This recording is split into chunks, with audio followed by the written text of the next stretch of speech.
ओम शांति। आज बाबा ने हमें मुरली में पहला पाठ पक्का कराया है। बाबा ने कहा है कि बच्चे देही अभिमानी बनो। हमारा पहला फाउंडेशन यही हमें पक्का करना है कि मैं आत्मा हूँ। जैसे ब्रह्मा बाबा ने भी लिख करके एकांत में बैठ करके इस पाठ को पक्का किया, तब जाकर के बाबा का ये पहला पाठ पक्का हुआ। तो हम सबको भी बाबा यही कहते हैं कि अभी ये नाटक पूरा हो रहा है, अभी ये समय अंतिम समय चल रहा है। अभी हम सबको उस पहले पाठ में और पक्का होना है। ये आज बाबा ने कहा है कि तुम ये नहीं हो जो तुम यहाँ अपने को देख रहे हो, ये तो तुम पार्ट प्ले करने के लिए आए हो, ये तुम एक्टर हो, ये ड्रामा के तुम एक्टर हो, लेकिन तुम हो कौन? तुम आत्मा हो। तुम देही नहीं, देही हो, देह नहीं हो। ये पाठ आज बाबा ने हमें पक्का कराया है। और बाबा ने साथ साथ ये समय कौन सा है वो भी हमें रियलाइज कराया है। बाबा ने आज खास कहा है कि ये समय संगम का समय, जहाँ आत्मा और परमात्मा दोनों का मिलन होता है, जहाँ आत्मा परमात्मा से मिलती है, जहाँ बाप बच्चों से मिलते हैं, वो कुंभ का समय। ये मेला सच्चा मेला है। उस मेले में जाते हैं और मेले होके आते हैं, लेकिन यहाँ जब आत्मा उस परमात्मा सागर से मिलती है हम आत्मा नदियों का उस शिव बाबा सागर के साथ जब मिलन होता है तब क्या होता है? सच्चा कुंभ लगता है। तो आज बाबा के 24 तारीख के महावाक्य है और बाबा ने आज कहा है सर्वोत्तम युग यह संगम है, इसमें ही तुम आत्माएं परमात्मा बाप से मिलती हो। यही है सच्चा सच्चा कुंभ। आज के प्रश्न में बाबा ने पूछा है कौन सा पाठ बाप ही पढ़ाते हैं, कोई मनुष्य नहीं पढ़ा सकते। कौन सा पाठ बाप ही पढ़ाते हैं, कोई मनुष्य नहीं पढ़ा सकते। कौन सा पाठ है? आज तक हमें किसी ने नहीं पढ़ाया सिवाय बाबा के। बाबा ने आज कहा है देही अभिमानी बनने का पाठ एक बाप ही पढ़ाते हैं। यह पाठ कोई देहधारी नहीं पढ़ा सकता। पहले पहले तुमको आत्मा का ज्ञान मिलता है।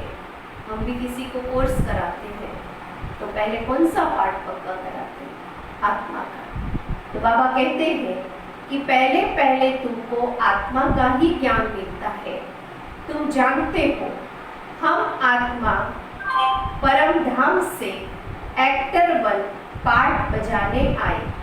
अभी नाटक पूरा होता है, यह ड्रामा बना बनाया है, इसे कोई ने बनाया नहीं, इसलिए इसका आदि और अंत भी नहीं। तो क्या कहा है बाबा ने? ये ड्रामा बना बनाया है, इसका आदि और अंत नहीं है। आज का गीत है जाग सजनिया झाग। बाबा आज हमें जगा रहे हैं, आत्मा रूपी सजनियों को झागो। बाबा ने आज क्या कहा है? ओम शांति। बच्चों ने ये गीत तो अनेक बार सुना होगा। साजन सजनियों से कहते हैं। कौन साजन? शिव बाबा साजन। हम आत्मा सजनियों को कहते हैं, उनको साजन कहा जाता है जब शरीर में आते हैं। आज बाबा ने कहा है कि जब मैं शरीर में प्रवेश करता तब मैं तुम्हारा साजन हूँ। बाकी तो हम बाबा के बच्चे हैं, वो हमारे बाबा नहीं तो वो बाप है, तुम बच्चे हो। तुम सब भक्तियाँ हो, भगवान को याद करते हो, ब्राइड ग्रूम को याद करती है। सबका माशूक है ब्राइड ग्रूम, वह बैठ बच्चों को समझाते हैं अब जागो। अभी ये समय पूरा हो रहा है, रात पूरी हो रही है, दिन आने वाला है, अभी जागो। नया युग आता है, नया अर्थात नई दुनिया सतयुग। वैसे भी दुनिया में भी क्या करते हैं, जब रात पूरी होती है तो सबको जगाते हैं और झांकते हैं। अभी बाबा कहते हैं वो स्थूल था, हदका था, दिन और रात, लेकिन ये युग बदल रहा है। ये कलयुग की रात पूरी हो रही है, अर्थात नई दुनिया सतयुग का सवेरा आ रहा है। पुरानी दुनिया है कलयुग, अब बाप आए हुए हैं, तुमको स्वर्गवासी बनाते हैं। कोई मनुष्य तो कह न सके कि हम तुमको स्वर्गवासी बनाते हैं। सन्यासी तो स्वर्ग और नरक को बिल्कुल नहीं जानते। जैसे और धर्म है वैसे सन्यासियों का भी एक धर्म है। वह कोई आदि सनातन देवी देवता धर्म नहीं है। आदि सनातन देवी देवता धर्म की भगवान ही आकर स्थापना करते हैं। जो नरकवासी है वही फिर सतयुगी स्वर्गवासी बनते हैं। अभी तुम नरकवासी नहीं हो, अभी हम हैं संगम युगवासी। संगम होता है बीच का, संगम पर स्वर्गवासी बनने का तुम पुरुषार्थ करते हो। अभी संगम युग कौन सा युग है? जहाँ हम सतयुग में जाने का पुरुषार्थ करते हैं, इसलिए संगम युग की महिमा है। कौन सी महिमा आज बाबा ने बताई है? संगम युग क्या है? कुंभ का मेला है। संगम युग है कुंभ का मेला। कुंभ का मेला भी वास्तव में यह है सर्वोत्तम, इनको भी पुरुषोत्तम कहा जाता है।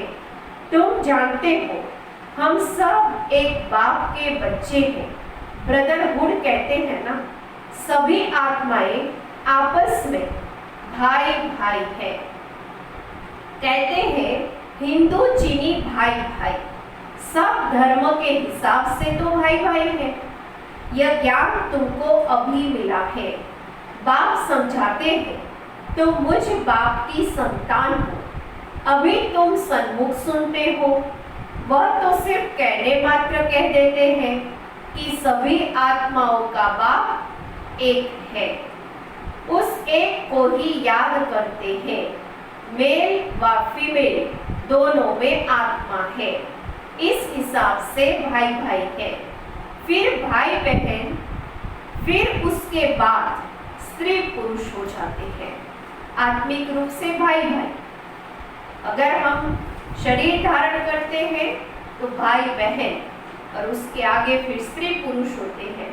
तो बाप आकर बच्चों को समझाते हैं। गाया भी जाता है आत्माएं परमात्मा अलग रही बहुकाल। फिर आगे क्या कहते हैं? सुंदर मेला तब लगा जब सतगुरु मिला दलाल। ऐसे तो नहीं कहा जाता है कि नदियां और सागर अलग रहे बहुकाल। बड़ी बड़ी नदियां तो सागर से मिलती रहती है। हर नदी कहाँ जाके मिलती है? प्रकृति का नियम है, जिसका जहाँ स्रोत है वहाँ ही वो गति करता है। जैसे आग जलाओ, आग की ज्वाला कहाँ जाती है? ऊपर की तरफ, क्योंकि उसका स्रोत सूर्य है।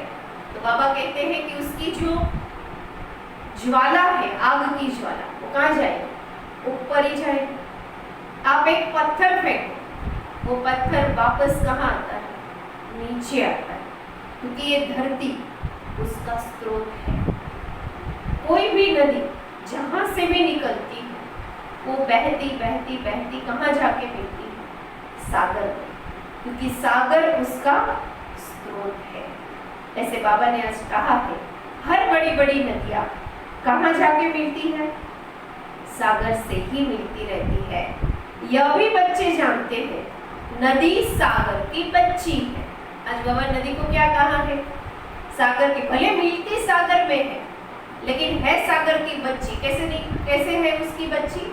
बाबा ने आज वो साइंस की बात बताई है। बाबा ने कहा है सागर से पानी निकलता है, बादलों द्वारा फिर बरसात पड़ती है पहाड़ों पर, फिर नदियां बन जाती है।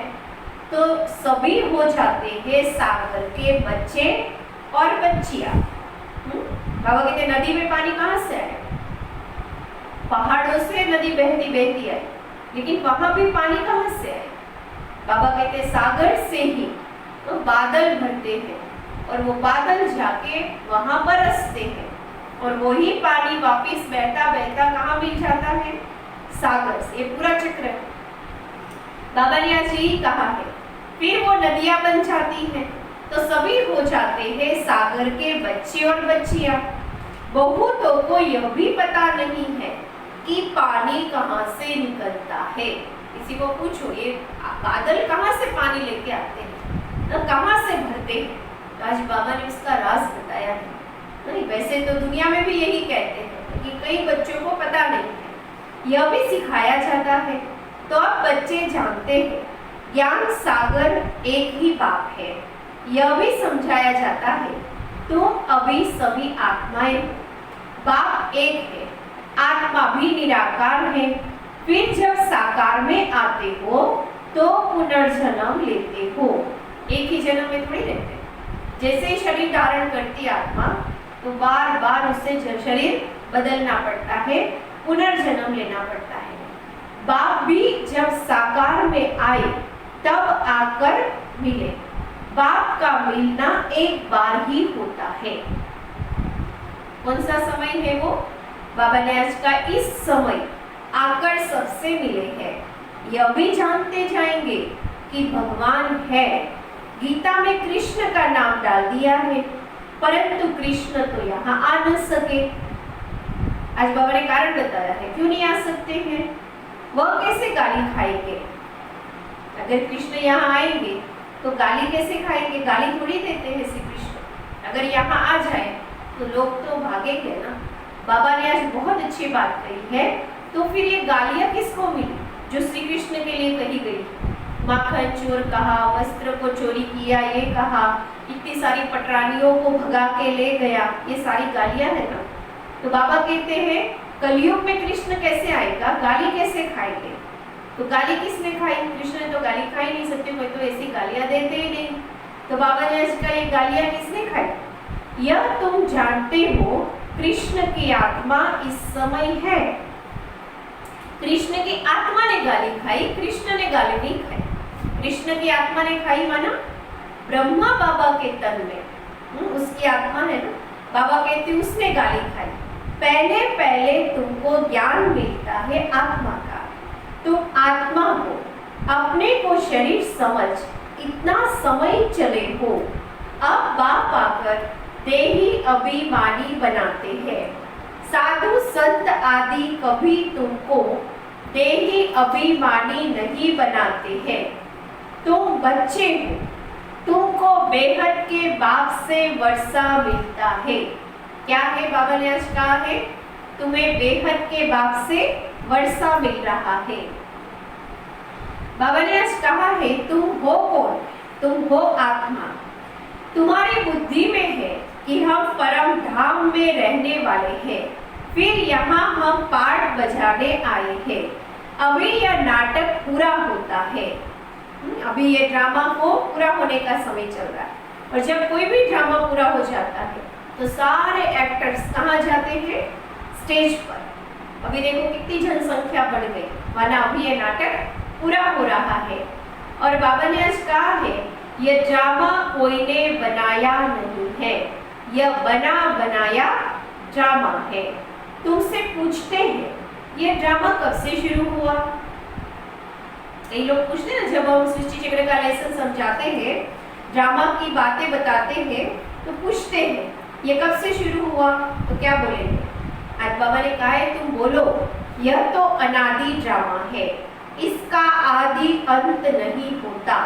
पुराना सो नया, नया सो पुराना होता है। यह पाठ तुम बच्चों को पक्का है। तुम जानते हो नई दुनिया कब बनती है, फिर पुरानी दुनिया कब होती है। यह भी कोई कोई की बुद्धि में पूरी रीति है। तुम जानते हो अभी नाटक पूरा होता है, फिर रिपीट होगा। आज बाबा ने बार बार सृष्टि चक्र का ड्रामा का राज हमें पक्का कराया कि अभी ये पूरा होने वाला है। अभी वापस ये रिपीट होगा, सतयुग आएगा। रिपीट तो सतयुग से ही होगा ना। तो बाबा कहते हैं कि ये वापस रिपीट होने वाला है। बरोबर हमारा 84 जन्मों का पाठ पूरा हुआ। अब बाप हमको ले जाने के लिए आए हैं। बाप गाइड भी है ना। तुम सब पंडे हो। पंडे लोग यात्रियों को ले जाते हैं। पंडों का काम क्या होता है? जहाँ जहाँ आप तीर्थ यात्राओं पे जाओ, हर जगह क्या मिलेंगे? पंडे मिलेंगे। पंडे क्या करते हैं? सब बताते हैं वहाँ की हिस्ट्री। बिना पंडे के हम कभी भी कोई तीर्थ यात्रा नहीं कर सकते। पता ही नहीं चलेगा जाके आए कि उस स्थान का महत्व क्या है। इसलिए बाबा कहते हैं वह है जिस्मानी पंडे, लेकिन तुम हो रूहानी पंडे। इसलिए तुम्हारा नाम पांडव गवर्नमेंट भी है, परंतु गुप्त है। पांडव कौरव यादव क्या करत भय। इस समय की बात है जबकि महाभारत लड़ाई का समय भी है। बाबा ने कहा है अनेक धर्म है, दुनिया भी तमो प्रधान है। वैरायटी धर्मों का झाड़। देखा, पहले बाबा ने आत्मा का पाठ पक्का कराया, फिर सृष्टि चक्र का पाठ पक्का कराया, ड्रामा को याद दिलाया। फिर बाबा ने कहा तुम पुनर्जन्म लेते हो, 84वां जन्म है तुम्हारा। अभी बाबा कह रहे हैं कौन सा पाठ पक्का करा रहे? झाड़। बाबा ने कहा ये वैरायटी धर्मों का झाड़ है जो भी पुराना हो गया है। तुम जानते हो इस झाड़ का पहला पहला फाउंडेशन है आदि सनातन देवी देवता धर्म। सतयुग में थोड़े होते हैं, फिर वृद्धि को पाते हैं। ये किसी को भी पता नहीं। तुम्हारे में भी नंबरवार है। स्टूडेंट में कोई अच्छा समझदार होते हैं, अच्छी धारणा करते हैं और कराने का शौक भी होता है। कोई तो अच्छी रीति धारण करते हैं, कोई मीडियम, कोई थर्ड और कोई फोर्थ। बाबा ने आज कहा है प्रदर्शनी में तो रिफाइन रीति समझाने वाले चाहिए, जिसको शौक हो, खुद समझदार हो, धारणा वाला हो। बाबा कहते वही प्रदर्शनी में समझाने वाला चाहिए। पहले बताओ कि दो बाप है, एक बेहद का पारलौकिक बाप, दूसरा है हद का लौकिक बाप। भारत को बेहद का वर्षा मिला था। भारत स्वर्ग था जो फिर नरक बना है। इनको आसुरी राज्य कहा जाता है। भक्ति भी पहले पहले अव्यभिचारी होती है। अव्यभिचारी माना सिर्फ एक की भक्ति होती है, अभी तो अनेकों की। किस किस की भक्ति करते हैं? पहले सिर्फ शिव बाबा की भक्ति की, इसके बाद धीरे धीरे नीचे उतरते उतरते शिव बाबा के बाद देवी देवताओं की भक्ति शुरू की। देवी देवताओं की भक्ति के बाद किसकी पूजा की? 5 तत्वों की पूजा शुरू की। 5 तत्वों की पूजा तो ठीक है, उसके बाद आज मनुष्य की भी पूजा करता है। तो ये कौन सा स्वरूप है भक्ति का? ये व्यभिचारी भक्ति है। पहले कौन सी भक्ति थी? अव्यभिचारी भक्ति थी। एक शिव बाबा को ही याद करते थे, अभी तो अनेकों की पूजा करते हैं। बाप कहते हैं बच्चे पुरुषोत्तम बनना है तो जो कनिष्ठ बनाने वाली बातें हैं उन्हें न सुनो। कनिष्ठ बनाने वाली बातें दुनिया में बहुत जो फालतू बातें हैं, कई तो शास्त्रों की बातें भी ऐसी हैं जो उससे कोई सार नहीं निकलता। तो बाबा कहती है कनिष्ठ बनाने वाली बातें हैं, उन्हें नहीं सुनो, एक बाप से सुनो, अव्यभिचारी ज्ञान सुनो, और कोई से जो सुनेंगे वह है झूठ। बाप अभी तुमको सच सुनाकर पुरुषोत्तम बनाते हैं। इवी बातें तुम सुनते सुनते कनिष्ठ बन गए हो। सोजरा है ब्रह्मा का दिन और अंधियारा है ब्रह्मा की रात। ये सब पॉइंट्स धारण करनी है। नंबरवार तो हर बात पे होते ही हैं। बाबा ने कितने एग्जाम्पल दिए। बाबा ने पहले कहा कई समझदार हैं जो फर्स्ट, सेकंड, थर्ड, फोर्थ होते हैं। आज बाबा ने कहा है कोई डॉक्टर होते हैं जो 10-20 हजार एक ऑपरेशन का लेते हैं, और कोई को खाने के लिए भी नहीं होता है। बैरिस्टर भी ऐसे होते हैं। तुम भी जितना पढ़ेंगे और पढ़ाएंगे उतना उच्च पद पाएंगे। बाबा बार बार कहते पढ़ो और पढ़ाओ, खुद भी पढ़ो, दूसरों को भी पढ़ाओ, तो पद ऊंचा होगा। फर्क तो है ना। दास दासियों में भी नंबरवार होते हैं। इसी हफ्ते में बाबा ने कहा था, बीच में भी। दासियां भी वैरायटी होती है। कई दासियां महलों में रहेगी, जो महलों में रहेगी वो वही खाएगी जो महाराजा महारानी खाएंगे, लेकिन रहने का स्थान उसका वो नहीं होगा जो राजाओं का होगा। बाबा ने कहा जैसे सर्वेंट क्वार्टर्स होते हैं, बाबा ने एग्जाम्पल भी दिया था। आज भी बाबा कहते हैं अगर पढ़ेंगे पढ़ाएंगे तो कुछ पद पाएंगे। फर्क तो रहेगा ना। दास दासियों में भी नंबरवार होते हैं। सारा मदार पढ़ाई पर है। अपने से पूछना चाहिए हम कितना पढ़ते हैं। कितना पढ़ते हैं? सारे दिन में एक बार मुरली पढ़ ली, बस ये पढ़ाई हो गई। कितना पढ़ना चाहिए सोचना। आज बाबा ने आज कहा है हम कितना पढ़ते हैं, चेक करो। पढ़ाई पढ़ना माना, पढ़ाई पढ़ना माना जो मेडिकल का स्टूडेंट होगा वो कितना घंटा पढ़ता होगा, तब जाकर के वो उस पद को पाता है। तो बाबा कहते हैं कि अपने से पूछो हम कितना पढ़ते हैं, भविष्य जन्म जन्मांतर क्या बनेंगे। जो पढ़ रहे हैं उस हिसाब से हमारा पद क्या होगा। जो जन्म जन्मांतर बनेंगे सो कल्प कल्पांतर बनेंगे। इसलिए पढ़ाई पर तो पूरा अटेंशन देना चाहिए। आज बाबा ने खास अंडरलाइन बात धारणा की कौन सी बताई है? पढ़ाई पर पूरा अटेंशन देना है। सारा मदार किसके ऊपर है? पढ़ाई पर है। अपने से पूछो हम कितना पढ़ते हैं? अभी तो बहुत टाइम दिया है ना बाबा ने, ज़्यादा से ज़्यादा समय पढ़ाई में लगाओ। अच्छी अच्छी बुक्स पढ़े, अच्छी अच्छी क्लासेस सुने, सोमान लिखे, उसका अभ्यास करें। बाबा कहते अटेंशन दो अपने ऊपर, हम कितना पढ़ते हैं। भविष्य जन्म जन्मांतर हम जो पढ़ रहे हैं उस हिसाब से हम क्या बनेंगे, क्योंकि बाबा ने कहा जो जन्म जन्मांतर बनेंगे वही कल्प कल्पांतर बनेंगे। विष पीना तो एकदम छोड़ देना होता है। सतयुग में तो ऐसे नहीं कहा जाएगा मुझ पलीते कपड़ धोए। इस समय सबकी चोली सड़ी हुई है। चोली माना शरीर, सबका शरीर कैसा हो गया है अभी? देखो ना कैसी बीमारी लगी हुई है जिसका कोई इलाज ही नहीं। और सतयुग में शरीर ऐसा होगा, चोला ऐसा होगा जिसको कोई भी वायरस इफेक्ट नहीं करेगा। वायरस तो होगा ही नहीं, लेकिन बाबा कहते हैं उसके साथ साथ शरीर बहुत निरोगी कंचन काया होगी। इस समय सबकी चोली सड़ी हुई है, तमो प्रधान है ना। यह भी समझाने की बात है ना, सबसे पुराना चोला किसका है? सबसे पुरानी चोली किसकी है? बाबा आज पूछ रहे हैं सबसे पुराना शरीर किसका है? हमारा। क्या कहा है आज बाबा ने? सबसे पुराना शरीर किसका है? हमारा। हम इस शरीर को बदलते रहते हैं। आत्मा पतित बनती जाती है, शरीर भी पतित पुराना होता जाता है। शरीर बदलना होता है, आत्मा तो नहीं बदलेगी ना। परिवर्तन किसका होता है? शरीर का। आत्मा तो वही है, आत्मा न कभी खत्म होती है। आत्मा को किसी ने बनाया नहीं है। आत्मा नहीं बदलती है, बदलता है शरीर। शरीर बूढ़ा हुआ, मृत्यु हुई, यह भी ड्रामा बना हुआ है, सबका पार्ट है। आत्मा है अविनाशी।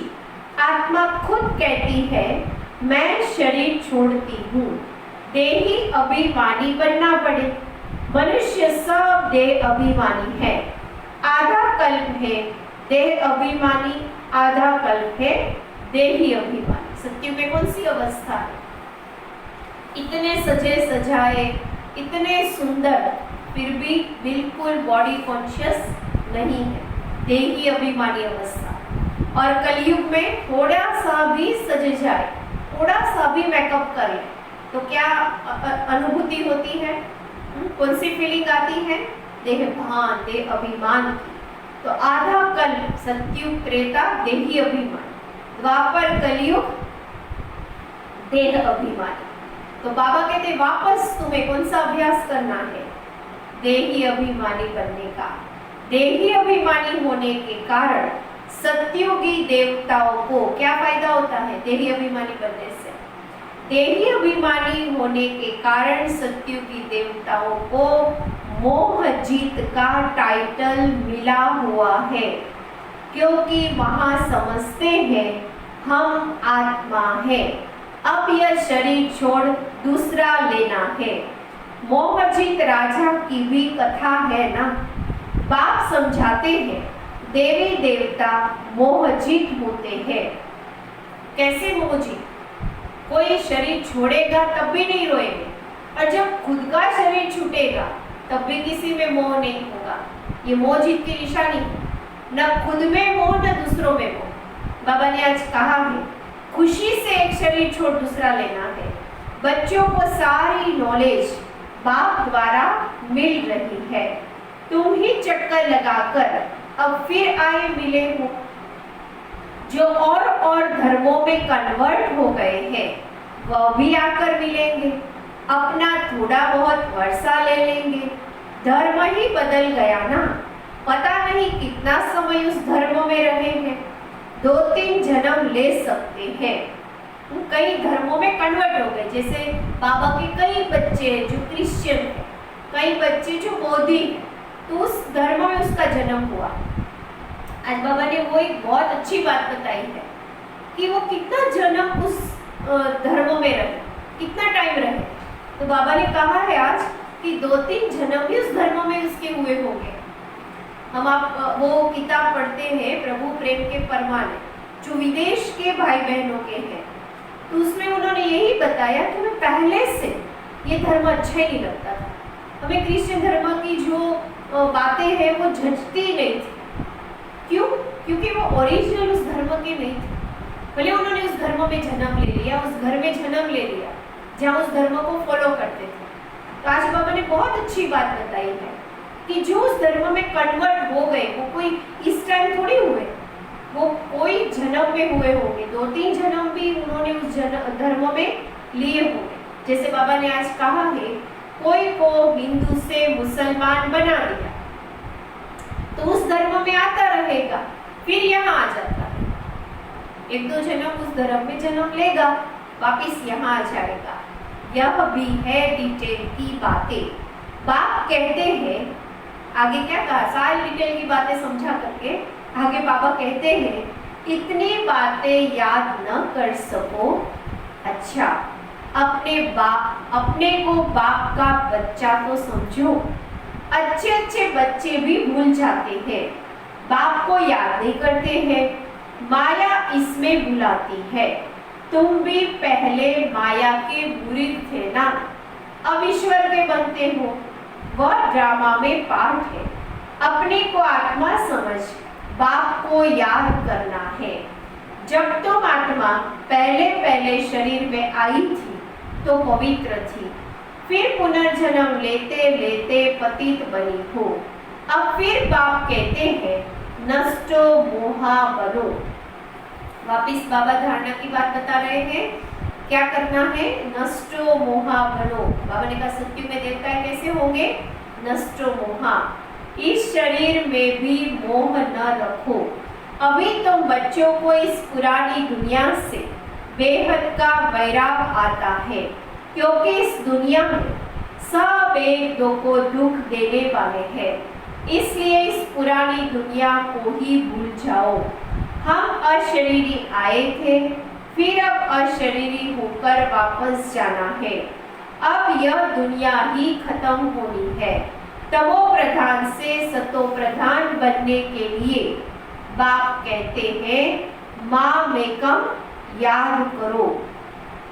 कृष्ण तो कह न सके कि माँ में कम याद करो, कृष्ण तो सत्युग में होता है।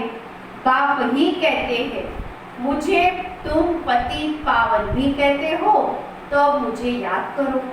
मैं ये युक्ति बताता हूँ पावन बनने की। बाबा ये याद करने की युक्ति बता रहे हैं, क्योंकि याद करेंगे तो क्या बनेंगे, पावन बनेंगे। कल्प कल्प की युक्ति बताता हूँ।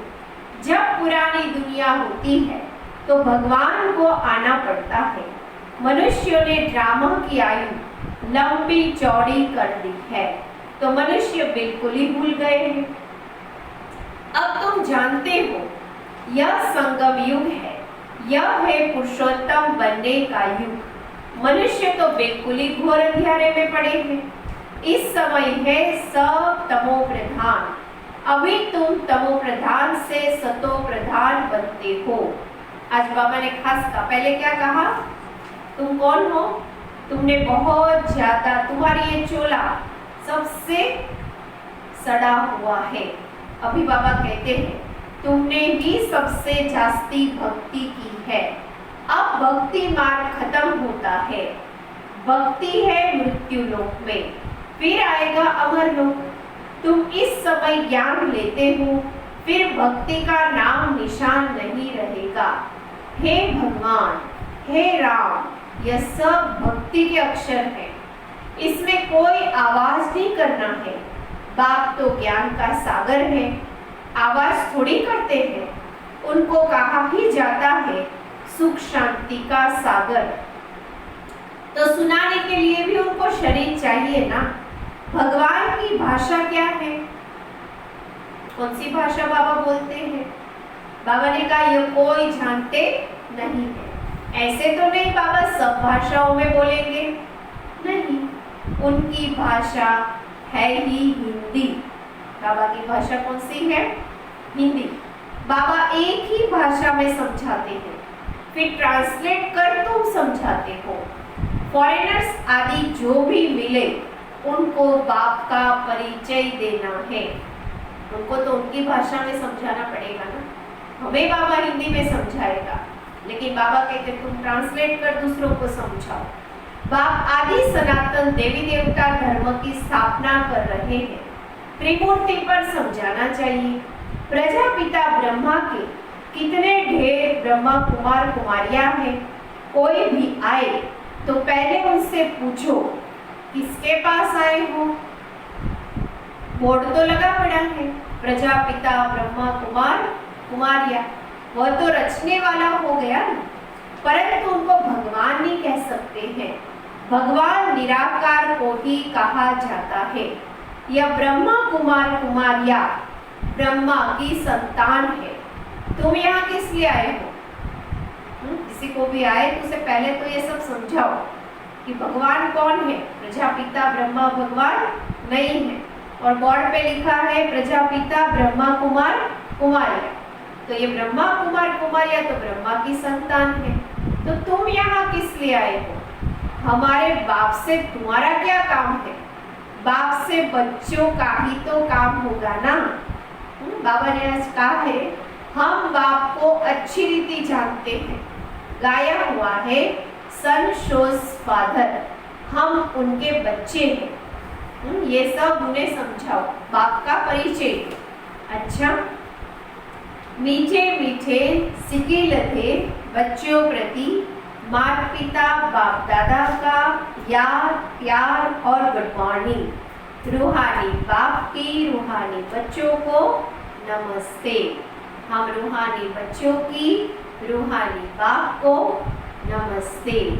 शुक्रिया बाबा, शुक्रिया आपका पद्मा पदम, शुक्रिया।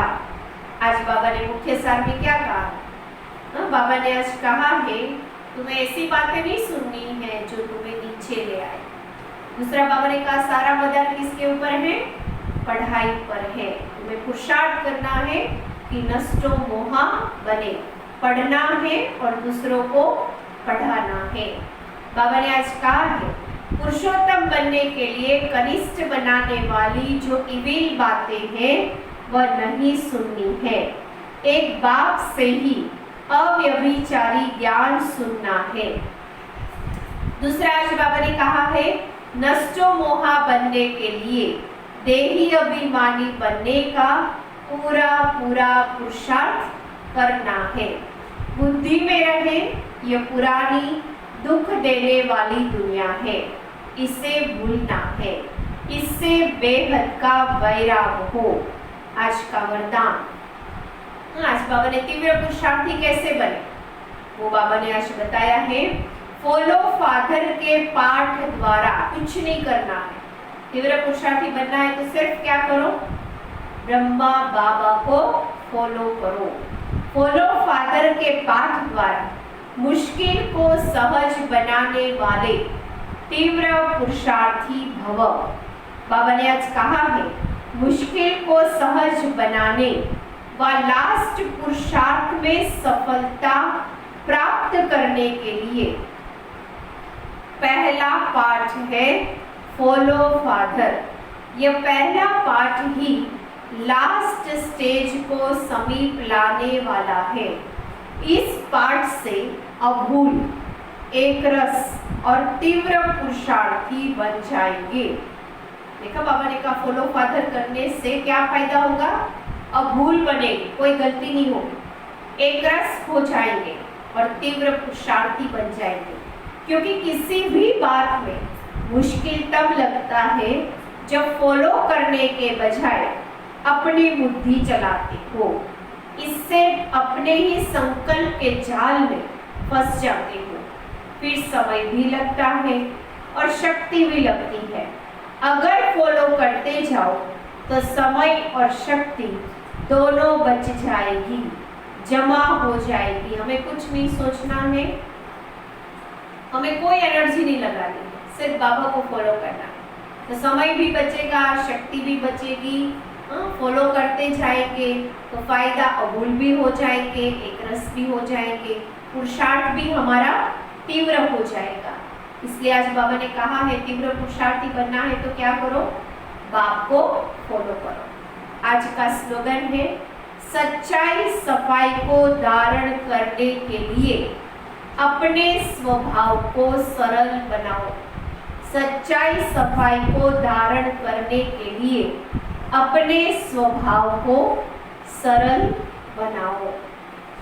ओम शांति। अभी हम सब प्यारे बाबा को याद करेंगे। कौन सी अवस्था में बैठेंगे?